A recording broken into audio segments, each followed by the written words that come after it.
Hello, hello, hello! Eto, palalampasin ba natin ang bagong bukas na samyupsal dito sa Riyadh? Hindi!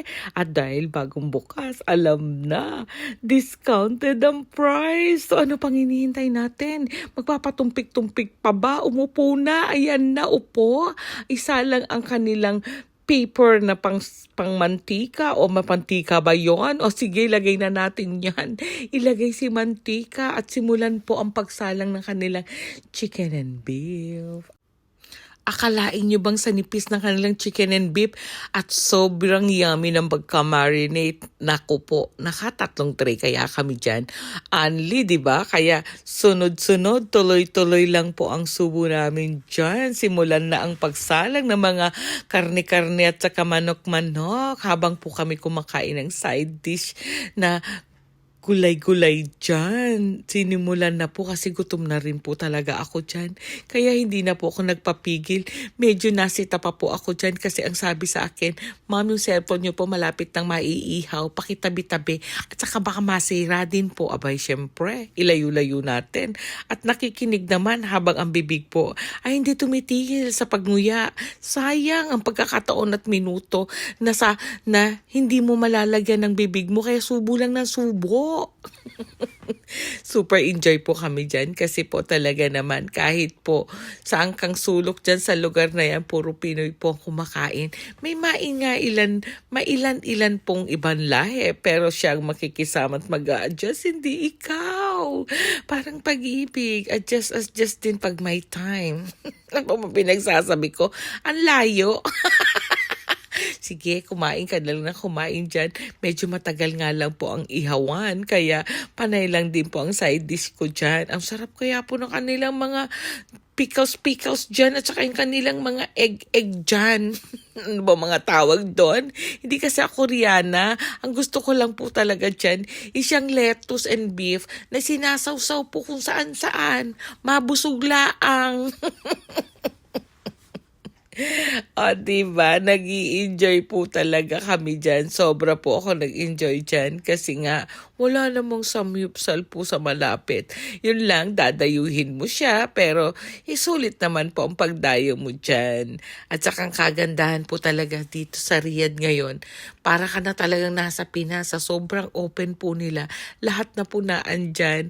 At saka hindi ka po talaga mahu-homesick kasi ang dami po talagang Pinoy na nakikita mo po. So parang ang feeling mo, nasa Pinas ka lang. O yan na, dami ko nang kinuwento habang po ako'y nagkukwento. Abay ka kumakain. Kasi po, ang tagal din po maluto ng mga chicken and beef dyan. Meron pa kami mga chika-chika dyan na kung ano-anong mga nangyayari-yari at saka mga gagawin po sa mga susunod na araw. Trip yan, kaya kailangan mo samantalahin ang pagkakataon po na ikaw'y nakagala sa malayo. Medyo malayo po ang Riyadh sa lugar ko. May 5 oras pero hindi ako nang hinayang kasi talaga namang nasulit ko po ang pag-stay dyan. At kain lang din ng kain. Yun lang, sumobra na ako sa timbang. Pati asukal ko po, tumaas. Hayaan na lang muna natin yung asukal na yan. Ang importante po, nag-i-enjoy tayo. Pwede namang itakbo ng mga 3 oras isang araw. O diba, kaya-kaya yung 3 oras. Sana lang magawa ko pa. Kaya tayo mga OFW, hindi po puro tayo trabaho lang. Tapos lahat ng sahod natin, isinapandala natin sa Pilipinas. Dahil dapat po kahit papano, nililibang mo rin yung sarili mo, binibigyan mo ng kasiyahan ng sarili mo. Lalo na sa pagkain ng kung ano-ano. Pakasarap kaya ako kumain. Ako po'y lumaki dito, kakakain. Alam nyo yan, tignan nyo naman. Ang bibig ko hindi tumitigil. Kanina pa ako nagsasalita dito. At ang bibig ko din, hindi rin tumitigil sa pagnguya po ng kung ano-ano.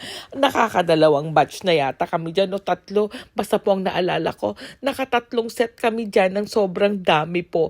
Ay, buti na lang ang bait-bait nila at meron pa akong pangiinggit dyan. Tignan nyo kung paano ko kumain ng beef na mayonnaise. Yan po yung tamang pagsubo. Huwag nyo na lang sisilipin yung ilalim. Kasi dyan ang nakikita nyo dyan, hindi ako. Hindi ang sarap ng aking pagkain. Meron pang isa. Ganito naman po ang kumain ng lettuce na may beef at mga side dishes. Isang sausaw po, sabay subo lahat. Yun, no?